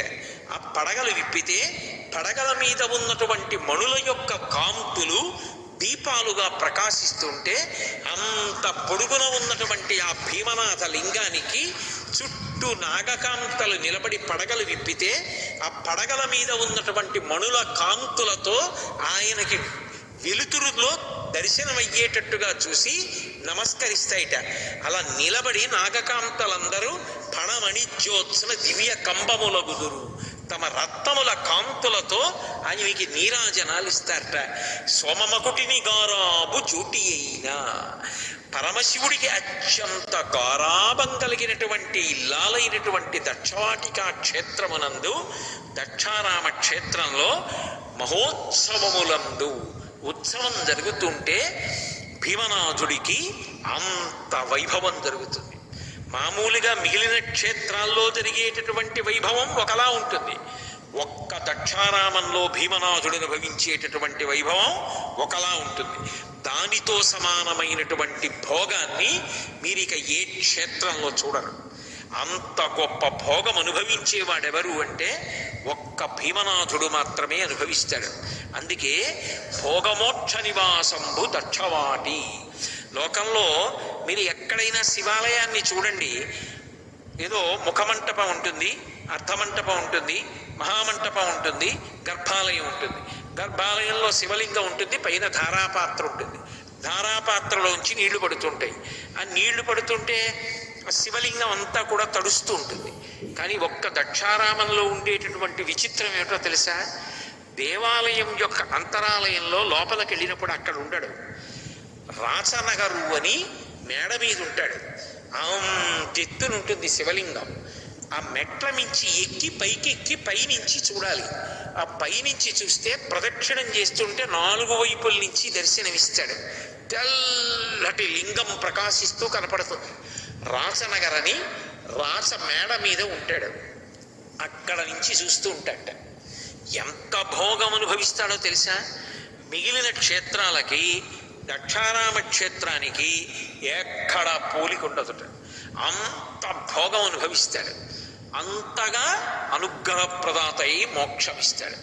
అందుకే సాధారణంగా లోకంలో ఏవైనా లౌకికమైనటువంటి కోరికలు తీరక బాధపడుతున్న వాళ్ళు కానీ, జ్ఞానం కోసం కానీ, మోక్షం కోసం కానీ ఆర్తి పొందుతున్న వాళ్ళు కానీ సమానంగా ఏ క్షేత్రాన్ని ఆశ్రయిస్తారు అంటే దక్షారామ క్షేత్రాన్ని ఆశ్రయిస్తారు. మీకు ఆశ్చర్యకరమైన విషయం ఏమిటో తెలుసా? దక్షారామ క్షేత్రానికిట ప్రయత్నపూర్వకంగా భీమనాథ దర్శనం కోసం వెళ్ళక్కర్లేదు. కేవలంగా ఎవరో దక్షారామ క్షేత్రంలో మన బంధువులో స్నేహితులో ఎవరో ఉన్నారనుకోండి, అది తెలిసినటువంటి వాళ్ళ ఇంట్లో ఎవరో ఒక మహావృద్ధుడు ఒకడు శరీరం విడిచిపెట్టాడు. ఆ శరీరం విడిచిపెడితే పరామర్శ కోసం వెళ్ళారు. పరామర్శ కోసం వెళ్ళి వచ్చేసాడు. ఆయన భీమనాథుడి దేవాలయంలోకి వెళ్ళలేదు. వీడు దక్షారామంలో అడుగు పెట్టాడు అని వేస్తారట.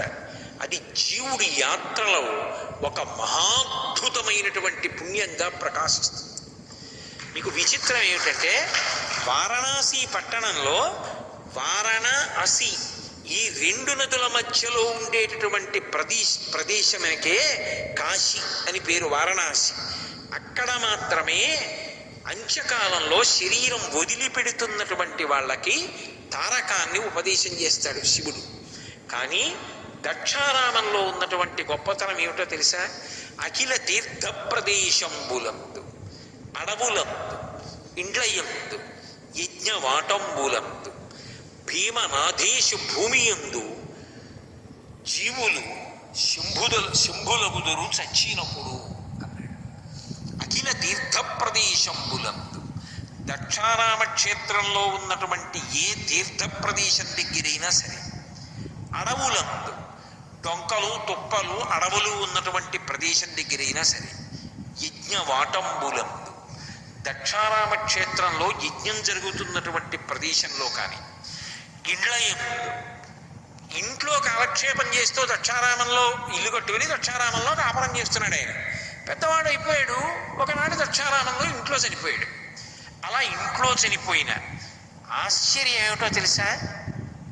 వాడికి ఇంకా మళ్ళీ పరమశివుడు వచ్చి ప్రణవాన్ని ఉపదేశం చేయడం. కాశీపట్టణంలో అయితే దక్షిణ శృతి మీదుగా ధాత్రి తెళ్ళి పెద్ద నిద్రకు మాగన్ను పెట్టువేళ, మామూలు నిద్రపోతే లేస్తాడు, పెద్ద నిద్ర ఇక లేవడు అంటే చనిపోతున్నాడు.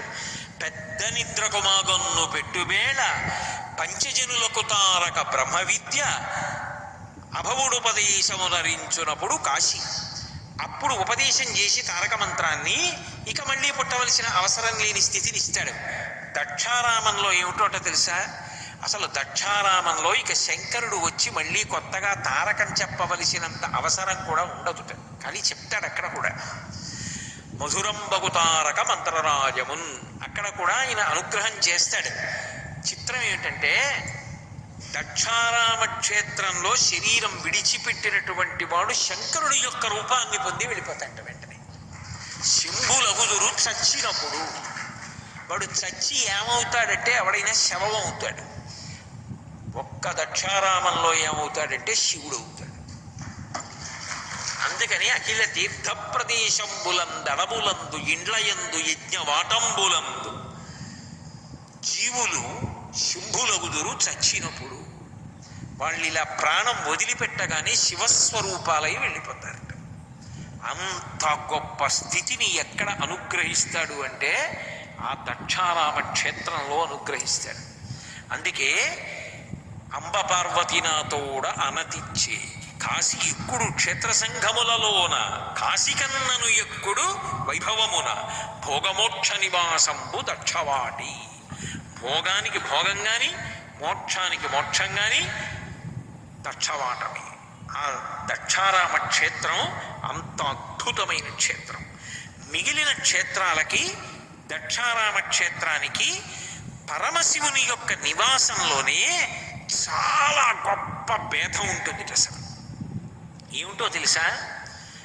అసలు దక్షారామ క్షేత్రం దగ్గరికి వెళ్ళేటప్పటికీ ఆయన ఆ క్షేత్రంలో ఏనుగు చర్మాన్ని కట్టుకుంటాడు. మిగిలినటువంటి క్షేత్రాల్లో అయితే గజ చర్మం ధరిస్తాడు. ఎందుకంటే అక్కడ గజాసురుడికి వరం ఇచ్చాడు కాబట్టి కాశీపట్టణంలో అది దుర్వాసన రాదు. నెత్తురోడుతున్నటువంటి ఏనుగు చర్మాన్ని కట్టుకుంటాడు. పులి చర్మాన్ని ఉత్తరీయంగా వేసుకుంటాడు. కానీ ఒక్క దక్షారామ క్షేత్రం దగ్గరికి వెళ్ళేటప్పటికి మాత్రం ఆయన ప్రతినిత్యంబు ధరించు పసిడి కమ్మల పట్టు పచ్చలంబు. ఆయన మంచి పట్టు పుట్టాన్ని, అది కూడా బంగారపు తీగలతో చేసినటువంటి అలంకారంతో ఉన్నది, బంగారు తీగలతో దానికి కింద అంచులు కుట్టినటువంటి గొప్ప పట్టుబట్టని, పచ్చటి పట్టుబట్టని ధోవతీగా కట్టుకుంటాడట, పంచగా కట్టుకుంటాడు.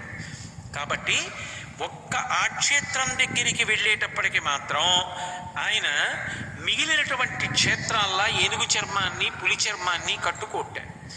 ఇంకా విశేషం ఏమిటంటే దక్షారామం దగ్గరికి వచ్చేటప్పటికి మాత్రం ప్రతిదినంబు గజచర్మం ఎన్నడో కాని ప్రతిదినంబు నిచ్చట కట్టు పసిడి కొమ్మల పట్టు పచ్చలంబు. ఏనుగు చర్మాన్ని ఎప్పుడో తప్ప కట్టుకోట. గజాసురుడికి వరం ఇచ్చాను, బాగుండదు కదూ, ఇది దక్షిణ కాశీయే అని ఎప్పుడైనా ఓసారి కట్టుకుంటాట. కాశీలో అయితే ఎప్పుడూ ఏనుగు చర్మం కట్టుకుంటాట, ఇక్కడైతే ఎప్పుడో ఓసారి కట్టుకుంటాట. మరి రోజు ఏం కట్టుకుంటాడు అంటే బంగారు తీగలతో అలంకారం చేసిన పట్టుబట్ట కట్టుకుంటాట. అలాగే ఈ క్షేత్రం దగ్గరికి వచ్చేటప్పటికి మాత్రం భసితమెన్నడో కాని ప్రతిదినంబు ఇచ్చట గంధంబు నలదు. ఆయన ఆ చందనంబు కురంగ మదము కూర్పు. ఏదో మిగిలినటువంటి క్షేత్రాల్లో అయితే భస్మ అలదుకుంటాడు, ఒళ్ళంతా విభూతి రాసుకుంటాడు. మనం ఆ ఉజ్జయిన్ క్షేత్రానికి వెడతాం. ఉజ్జయిన్ క్షేత్రంలో ఉదయం వేళ ఒక అద్భుతం ఉంటుంది. అప్పుడే తాజాగా కాల్చినటువంటి శవభస్మని కాపాలికులు తీసుకొస్తే ఆ భస్మనంతటినీ ఒక బట్టలో మూటలా కట్టి ఇలా పట్టుకుంటారు శివలింగం మీద.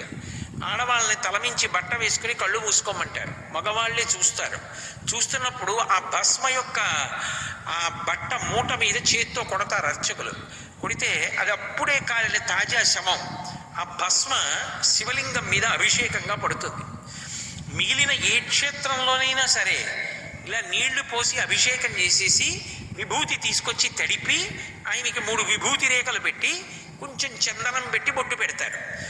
కొన్ని క్షేత్రాల్లో అయితే విభూతి రాయడం వల్లే లింగంలోంచి సహస్రలింగాలు వచ్చేటట్టుగా చేస్తారు. మీరు విజయవాడలో కనకదుర్గమ్మ క్షేత్రంలో మల్లికార్జున లింగాన్ని చూస్తే అభిషేకం అయిపోయిన తర్వాత విభూతి పలసగా అంతా రాసేసి అర్చకులు తమాషాగా ఇలా 3 వేళ్ళు పెట్టి ఇలా అంటారు పైకి, ఇలా అని మళ్ళీ ఇలా అడ్డంగా ఇలా అంటారు. అంటే ఆ విభూతి లింగంలో సహస్రలింగాలు వచ్చినట్టుగా, స్ఫటికలింగాలు వచ్చినట్టుగా అయిపోయి అంత శోభతో ప్రకాశిస్తుంది. కానీ ఒక్క దక్షారామంలో చిత్రం ఏమిటో తెలుసా? గజచర్మం ఎన్నడో కాని ప్రతిదినంబు నిచట ధరించు పట్టు కమ్మల పట్టు పచ్చలం పసిడి కమ్ముల పట్టు పచ్చలంబు. అలాగే భసితమెన్నడో కాని ప్రతిదినంబు నిచట మలయజంబు కురంగ మదము కూర్పు. ఎప్పుడో విభూతి రాసుకుంటాడట, ఏదో మహా అయితే కొద్దిగా ఇలా పెట్టుకుంటాడు తప్ప ఇలా ఒళ్ళంతా ఇలా విభూతి రేఖలు పెట్టేసుకుని ఒళ్ళంతా తడిభస్మ రాసేసుకుని అలా ఉండట. అక్కడ మహాభోగి శంకరుడు. అందుకే మలయజంబు, ఒళ్ళంతా చందనం రాసుకుంటాడట, మంచి సువాసనలు వచ్చేటట్టుగా. మలయజంబు కురంగ మదము కూర్పు. అసలు సాధారణంగా కస్తూరి అమ్మవారు రాసుకుంటుంది, కస్తూరి బొట్టుగా పెట్టుకుంటుంది అమ్మవారు. కస్తూరి తిలకంచితేందు విలసత్ప్రోద్భాసి పావస్థలీం కర్పూరద్రవ మిశ్ర చూర్ణ కపురామోదోల్ల సద్వీటికాం లోలాపంగతరంగతైరిచి కృపాసారైర్నతానందినీం శ్రీశైలస్థలవాసినీం భగవతీం శ్రీమాతరం భావయే అని.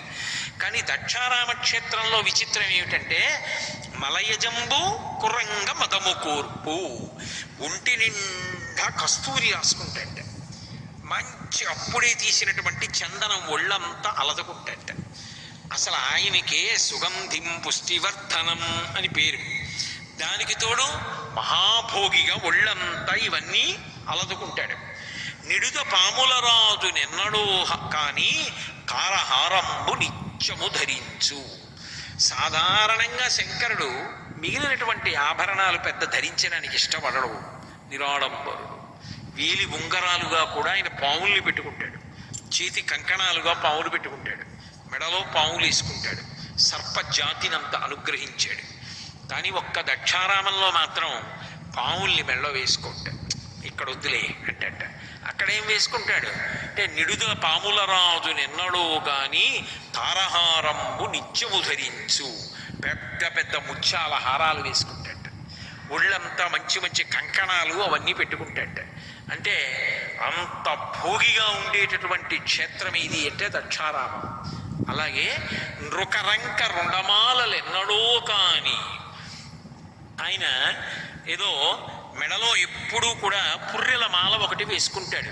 పునుకల పేరు కంఠమున భూరి భుజంగము భూషణంబుగా అనయము భస్మధారణము అద్రి నివాసము మీరువిల్లుగా అనువుగ దంతి చర్మమును హస్తములందు కపాల శూలముల్ పడివడిదాల్తు శంకర కృపావరు రూపమును ఆశ్రయించదన్నట్టారు. ఎందుకు మెళ్ళో పుర్రెల మాల? ఆయనకేమో బంగారం గొలిసిచ్చేవాళ్ళు లేరా? అసలు బంగారమే శివవీర్యం. అయినప్పుడు ఎందుకు అలా వేసుకుంటాడు అంటే బ్రహ్మమస్తకావలి నిబద్ధతే నమశివాయ అంటారు. మొట్టమొదట బ్రహ్మగారిని సృష్టించి ఈ సృష్టిని చెయ్యమని వేదాలు ఇచ్చాడు. ఆ బ్రహ్మగారి తలకాయ కూడా బొత్తిగా రుద్రభూమిలో పడిపోతే బాగుండదని బ్రహ్మగారు పడిపోయినప్పుడు ఆయన పుర్రె తీసి తలపకి చుట్టి మెళ్ళో వేసుకున్నాడు. అలాంటి బ్రహ్మల యొక్క పుర్రెలు ఎన్నో అయిపోయి పెద్ద మాలైపోయింది. అంటే ఇంతమంది బ్రహ్మలు వెళ్ళిపోయారు, ఆయన మాత్రం అలాగే ఉన్నాడు. శాశ్వతుడు, నిత్యుడు, నిరంజనుడు, కాలాతీతుడు అని చెప్పడానికి ఆయన మెడలో ఉన్నటువంటి పుర్రెల మాల నిదర్శనం.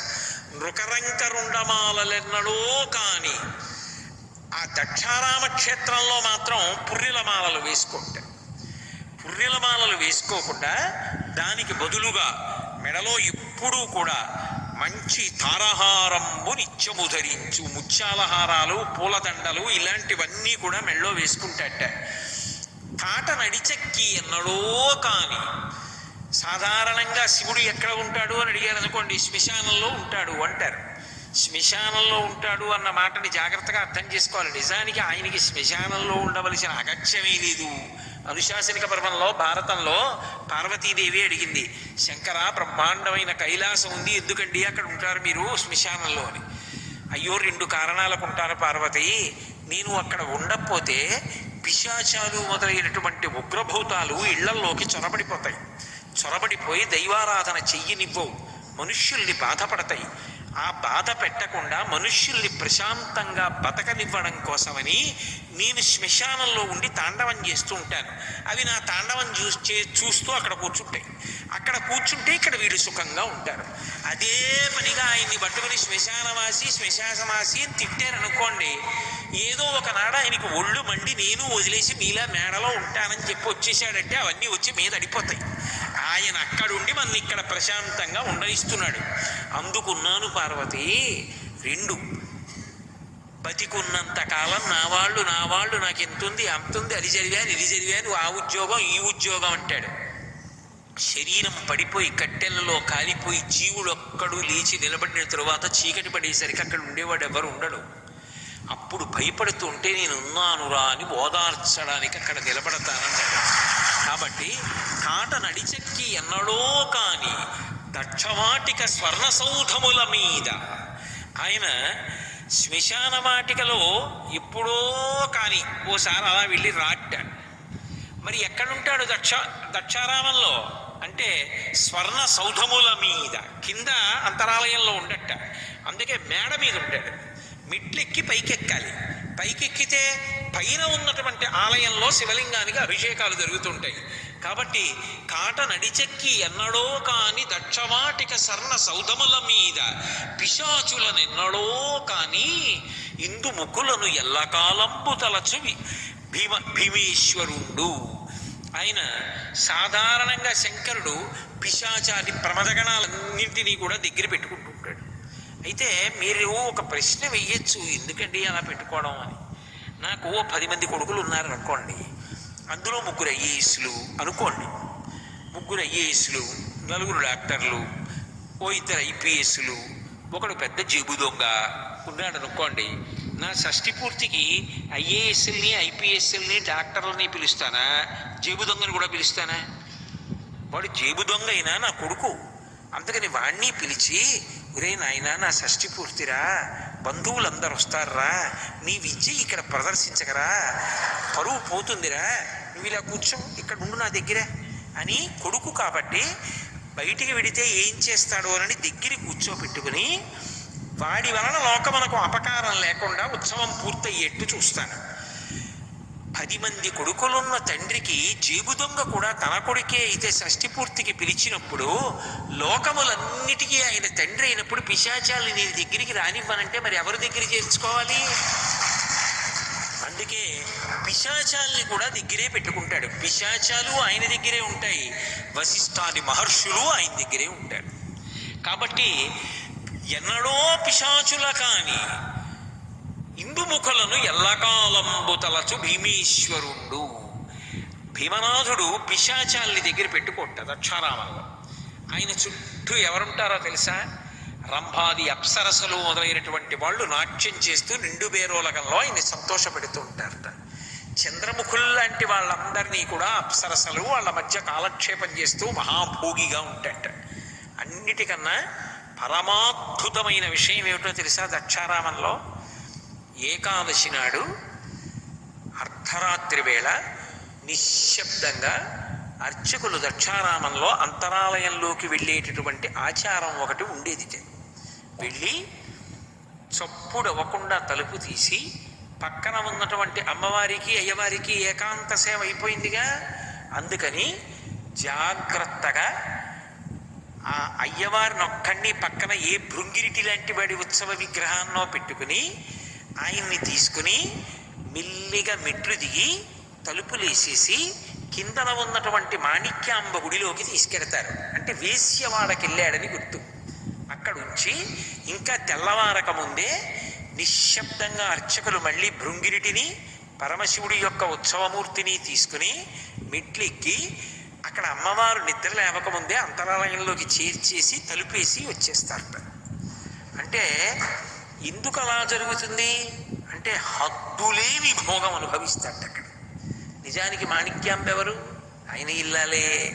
లోకంలో ఆయనకి చెందని వాళ్ళెవరున్నారు? కానీ ఆయనట దక్షారామంలో ఎంత భోగం అనుభవిస్తాడు అన్నదానికి హద్దు లేదు. అందుకే దక్షారామంలో భీమనాథుణ్ణి సేవించిన వాడికి కూడా ఎంత భోగం ఇవ్వగలడు అన్నదానికి హద్దు లేదు. ఎటువంటి కోరిక అయినా, ఎంత పాపం అడ్డొచ్చి అవసరం తీరనిదైనా దక్షారామంలో తీరుస్తాడంటారు. అందుకు భోగమోక్ష నివాసంబు దక్షవాటి. ఇక భూమండలంలో ఇక అటువంటి క్షేత్రం లేదు అనడానికి కారణం అది. అందుకే పిశాచులనెన్నడో కాని ఇందుముఖులను ఎల్లకాలంబు తలచు భీమేశ్వరుండు. ఎప్పుడు ఇందుముఖులను తలుస్తూ ఆ పైన ఆ రాచ మేడలో నివాసం ఉంటూ ఉంటాడు. చిత్రం ఏమిటంటే పైకి కనపడి కొన్ని, కనపడక కొన్ని కోట్ల సంఖ్యలో తీర్థములు దక్షారామ క్షేత్రంలో పరమేశ్వరుణ్ణి సేవిస్తూ ఉంటాయట. గూఢములు నిగూఢములు గూఢాగూఢంబులకుచు కోటుల సంఖ్యన్. కోట్ల సంఖ్యలు గూఢంగా కనపడకుండా, నిగూఢంగా అసలు కనపడకుండా, కనపడుతూ రకరకాలుగా అనేకమైనటువంటి తీర్థములు దక్షారామంలో ఉండేటటువంటి భీమనాథుణ్ణి సేవించడానికి వస్తుంటాయి. ఎందరో దేవతలు దక్షారామ క్షేత్రానికి వచ్చి ఆ భీమనాథుణ్ణి సేవిస్తూనే ఉంటారు. అంత గొప్పగా ఏకకాలమునందు ఇన్నిటినీ అనుగ్రహించగలిగినటువంటి అద్భుతమూర్తి భీమనాథుడు. భీమనాథ క్షేత్రానికి ఉండేటటువంటి ఇంకొక గొప్ప విశేషం ఏమిటంటే అక్కడ క్షేత్రపాలకులు లక్ష్మీనారాయణుడు. శివ కేశవ అభేదంగా, అసలు శివుడొకడు కేశవుడొకడు అనేటటువంటి సిద్ధాంతం లేకుండా ఇద్దరూ ఒకటే సుమా అని చెప్పే విధంగా పరమశివుని యొక్క క్షేత్రానికి, దక్షారామ క్షేత్రానికి లక్ష్మీనారాయణులు క్షేత్రపాలకులై ఉన్నటువంటి క్షేత్రం ఆ క్షేత్రమే. అంతేకాదు దక్షారామ క్షేత్రంలో ఒక విశేషం ఉన్నది. మీరు దక్షారామం లోపలికి వెళ్ళేటప్పుడు కానీ, దక్షారామ క్షేత్రంలోంచి బయటికి వచ్చేసేటప్పుడు కానీ ప్రధాన గడప ఉంటుంది. ఆ గడప పక్కన ఒక అరుగు ఉంటుంది. ఆ అరుగు మీద కూర్చుని ఒకసారి ఇలా గడప మీదకి తలెత్తి పైకి చూశారనుకోండి, పైకి చూస్తే ఒక అద్భుతమైనటువంటి సన్నివేశం కనపడుతుంది. మధ్యలో శంకరుడు పార్వతీదేవితో కలిసి కొలువై ఉంటాడు. 8 దిక్కుల ఏ దిక్కున ఎవరుంటారని చెప్తామో వాళ్ళు ఆ 8 దిక్కుల శంకరుణ్ణి సేవిస్తూ ఉంటారు. తూర్పున ఇంద్రుడు ఉంటాడు, ఆగ్నేయంలో అగ్నిహోత్రుడు ఉంటాడు, దక్షిణాన యమధర్మరాజు ఉంటాడు, నైరుతిలో రాక్షస ప్రభు ఉంటాడు, పశ్చిమాన వరుణుడు ఉంటాడు, వాయువ్యాన వాయుదేవుడు ఉంటాడు, ఉత్తరాన కుబేరుడు ఉంటాడు, ఈశానమున ఈశానుడు ఉంటాడు. ఉండి యనమండుగురు కూడా చామరం వేసి శంకరుణ్ణి సేవిస్తూ ఉంటారు. సేవిస్తూ ఉండగా పైన పార్వతీ సహితుడై పరమశివుడు కూర్చుని ఉంటాడు. దాని కింద ఒక్కసారి కూర్చుని పైకి తలెత్తి ఆ ద్వారానికి ఉన్నటువంటి ఆ అమరిక వైపు తిరిగి ఒక్క నమస్కారం చేసినంత మాత్రం చేత దక్షారామంలో అష్టదిక్పాలకుల యొక్క అనుగ్రహం కూడా కలుగుతుంది. వాళ్ళు శంకరుడి యొక్క సేవ చేస్తూ ఉంటారు కాబట్టి యమధర్మరాజు గారి యొక్క అనుగ్రహం దగ్గర నుంచి కుబేరుడు, వాయువు, అగ్ని వీళ్ళందరి యొక్క అనుగ్రహాన్ని పొందడానికి దక్షారామ క్షేత్ర దర్శనం అంత గొప్పదిగా లోకంలో చెప్తారు. అంత గొప్ప అమరిక కలిగినటువంటి క్షేత్రం దక్షారామ క్షేత్రం. దక్షారామ క్షేత్రం లోపలికి ప్రవేశిస్తూ ఇందాక నీ చెప్పినటువంటి గడప దాటడానికి ప్రయత్నం చేసేటప్పుడే ఎడంచేతి వైపు పరమాద్భుతమైనటువంటి రీతిలో డుంటి గణపతి కనపడతారు. కాశీపట్టణంలో డుంటి గణపతి ఎలా ఉంటాడో మళ్ళీ అలా డుంటి గణపతి కొలువై ఉన్నటువంటి క్షేత్రం దక్షారామ క్షేత్రం. మీరు రాజద్వారం దాటి అంటే అంతరాలయానికి వెళదామని వెళ్ళేటప్పుడు ద్వారం దాటి వెళ్ళడానికి ముందే కుడి చేతి వైపున ఉపాలయంగా ధ్వజస్తంభంతో ఒక ఆలయం కనపడుతుంది. మీరు ఆ ఆలయంలోకి వెళ్ళి చూస్తే అది మేధా దక్షిణామూర్తి యొక్క దేవాలయం. ఆ దేవాలయం యొక్క సౌందర్యం కన్నులతో చుర్రుకోవాలి. ఎదురుగుండా శివలింగం కనపడుతూ ఉంటుంది. ఇలా లోపలికి వెళ్ళి నిలబడితే ఎదురుగుండా కాశీ విశ్వనాథ లింగం ఉంటుంది. ఎడంచేతి పక్కకి చూస్తే మేధా దక్షిణామూర్తి ఉంటారు. కుడి చేతి పక్కకి చూస్తే ఎదురుగుండా అన్నపూర్ణమ్మ ఉంటుంది. అక్కడ నిలబడి ఇలా ఎదురుగుండా చూస్తే కాశీ విశ్వేశ్వరుడు, ఇలా ఎడం పక్కకి తిరిగి చూస్తే మేధా దక్షిణామూర్తి, ఇటు పక్కకి తిరిగి చూస్తే అన్నపూర్ణమ్మ.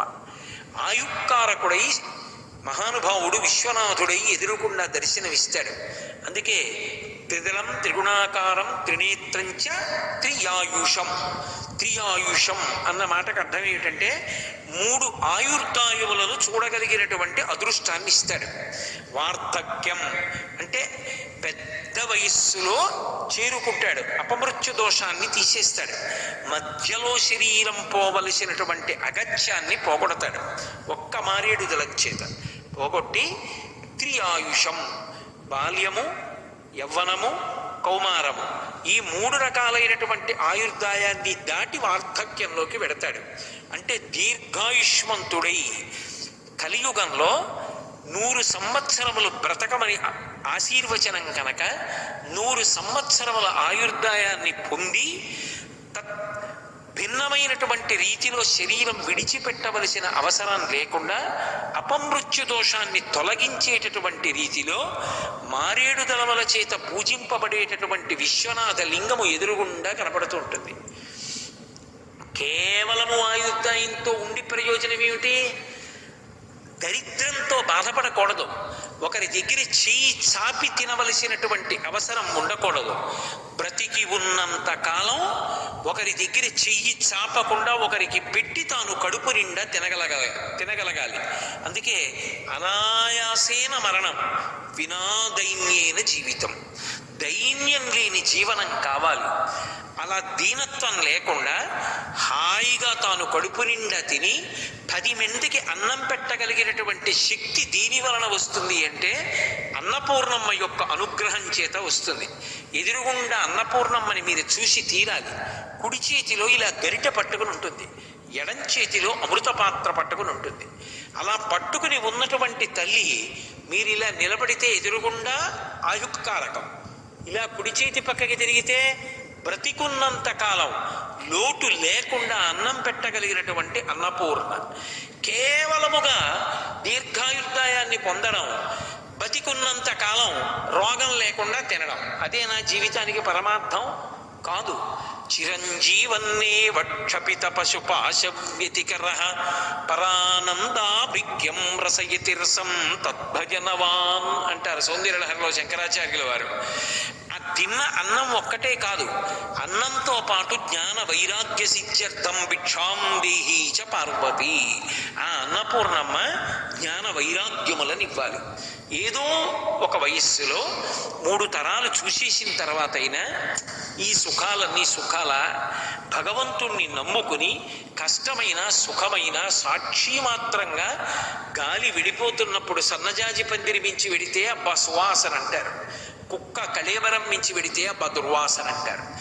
అయినా గాలి కుక్క కళేబరం మించి వెళ్ళడానికి వెనకాడదు, సన్నజాజి పందిరి మించి వెళ్ళిపోవడానికి పొంగిపోదు. పొంగు కొంగు లేకుండా ఎప్పుడూ ఒకలా ఉండగలిగినటువంటి వైరాగ్య సంపత్తిని పొందాలన్నా, జ్ఞానమును పొందాలన్నా అన్నంతో పాటుగా అన్నపూర్ణమ్మ అనుగ్రహిస్తే, మేధాదక్షిణామూర్తి యొక్క అనుగ్రహం కలిగితే, ఆయన యొక్క అనుగ్రహ విశేషం చేత జ్ఞానమును పొందితే, ఆ జ్ఞానము వలన ఇక మళ్ళీ పుట్టవలసినటువంటి అవసరం లేని పరమాద్భుతమైన పునరావృత్తి రహిత శాశ్వత శివ సాయుధ్య స్థితిని పొందుతాడు. సరస్వతీ కటాక్షాన్ని, గొప్ప జ్ఞానాన్ని ఇవ్వగలిగినటువంటి మేధాదక్షిణామూర్తి మనం శివలింగానికి ఎదురుగుండా నిలబడినప్పుడు ఎడమవైపు కనపడతాడు, కుడివైపు అన్నపూర్ణమ్మ. ఆయుక్కారకమై విశ్వనాథలింగము ఎదురుగుండా ఉండేటటువంటి మేధాదక్షిణామూర్తి దేవాలయం అక్కడే కనపడుతుంది. ఇప్పుడు అలా జరగట్లేదు, కానీ దక్షారామ క్షేత్రంలో ఇప్పటికీ మీరు పరిశీలించి చూస్తే గుడి బయట కూడా అనేక చోట్ల మంటపాలు కనపడతాయి. ఒకప్పుడు అన్ని ఉత్సవాలు జరిగేవిట. ఒక్కొక్క వారం, ఆదివారం వచ్చిందంటే ఒక ఉత్సవం అక్కడ మంటపంలో జరిగేది, సోమవారం వచ్చిందంటే ఒక మంటపంలో జరిగేది, మంగళవారం వచ్చిందంటే ఒక మంటపంలో జరిగేది. ఇప్పటికీ మీరు దక్షారామం వెడితే దేవాలయం లోపల తిరుగుతున్నప్పుడు కొన్ని మంటపాలు కనపడతాయి. ఒక మంటపంలో ఇప్పుడు అన్నదానం చేస్తున్నారు, నిత్యాన్నదానం. ఆయా మంటపాలలో ప్రతిరోజు కూడా గొప్ప గొప్ప ఉత్సవాలన్నింటినీ కూడా స్వామి స్వీకరిస్తాడు. ఇప్పటికీ ప్రతినిత్యం ఎందరో దేవతలు, ఎందరో ఋషులు ఆయన యొక్క దర్శనానికి వస్తూనే ఉంటారు. అంత గొప్ప క్షేత్రం. అక్కడ సుబ్రహ్మణ్య స్వరూపంగా 2 పాములు జంటగా ఉన్నటువంటి రూపంతో సుబ్రహ్మణ్యుడు కొలువై ఉంటాడు. అందుకే సంతానకారకత్వాన్ని ఇస్తాడు. భైరవుడు అంటే భై అనేటటువంటి రవం చేస్తాడు. యమధర్మరాజుని కూడా శాసించగలిగినటువంటి శక్తి భైరవుడికి ఉంటుంది. ఒటుక భైరవుడిగా దక్షారామ క్షేత్రంలో మిగిలిన క్షేత్రాల కన్నా భిన్నంగా దర్శనమిస్తాడు. కాలభైరవుడు, ఒటుక భైరవుడు ఇద్దరూ కూడా కనపడతారు. ఇప్పటికీ మీకు దక్షారామ క్షేత్రంలో ఒక పరమాద్భుతం కనపడుతుంది. రావి చెట్టు బయట ఉంటుంది. సప్తగోదావరిలో స్నానం చేసి వస్తూ ఉంటాం. వస్తున్నప్పుడు ఆ రావి చెట్టు మొదట్లో స్వయంభూ లింగం ఉంటుంది. ఆ స్వయంభూ లింగానికి కుడి చేతి వైపుగా వెడితే అక్కడ కాలభైరవుడు ఉంటాడు. ఆ కాలభైరవుడు ఒకప్పుడు క్షేత్రాన్ని విడిచిపెట్టి బయటికి వస్తూ ఉండేవాట. ఆయన్ని ఆపడం కోసమని ప్రత్యేకంగా యంత్రం వేశారు. యంత్రం వేసి గీత గీస్తే ఆ స్వామి లోపలే ఉండి అనుగ్రహిస్తాడు. ఎంత గొప్ప అనుగ్రహం అంటే, సంతానకారకుడై ఆయనకి వడమాల వేస్తే అక్కడ ఉన్నటువంటి కాలభైరవుడు సంతానకారకుడు అవుతాడు. అటువంటి కాలభైరవుడు దేవాలయం లోపల ఒటుక భైరవుడు కనపడతాడు. భైరవోపాసనలో ఒటుక భైరవుడు అద్భుతమూర్తిగా చెప్తారు. భూమ్యాకాశముల మధ్యనంతా కూడా ఆయన తేజస్సు నిండిపోతుంది అని. అటువంటి వటుక భైరవ స్వరూపం దేవాలయం లోపల ఉంటుంది. ఇన్ని అద్భుతాల యొక్క సమాహార స్వరూపం ఆ దక్షారామం. అందుకే అసలు దక్షారామం లాంటి క్షేత్రం, భీమనాథుని వంటి వేల్పు, సప్తగోదావరం లాంటి తీర్థం ఇక ఈ భూమి మీద ఎక్కడా లేదు. వారణాసి కూడా మోక్షపురి మాత్రమే. భోగమోక్షపురులు ఏవి అంటే ఒక్క దక్షవాటమే.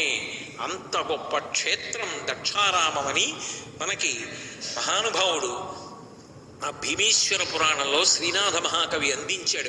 వ్యాసుడిచ్చినటువంటి మూలాన్ని అనువాదం చేసి. అంత గొప్ప విశేషం. అటువంటి అదృష్టాన్ని పరమేశ్వరుడు ఇచ్చినందుకు మీరు నేను కూడా ఆ మాణిక్యాంబకి భీమనాథుడికి పునఃపునః నమస్కారములను సమర్పిద్దాం. దక్షారామ విశేషాల గురించి మళ్ళీ పునః ప్రవచనం ప్రారంభం చేస్తాను.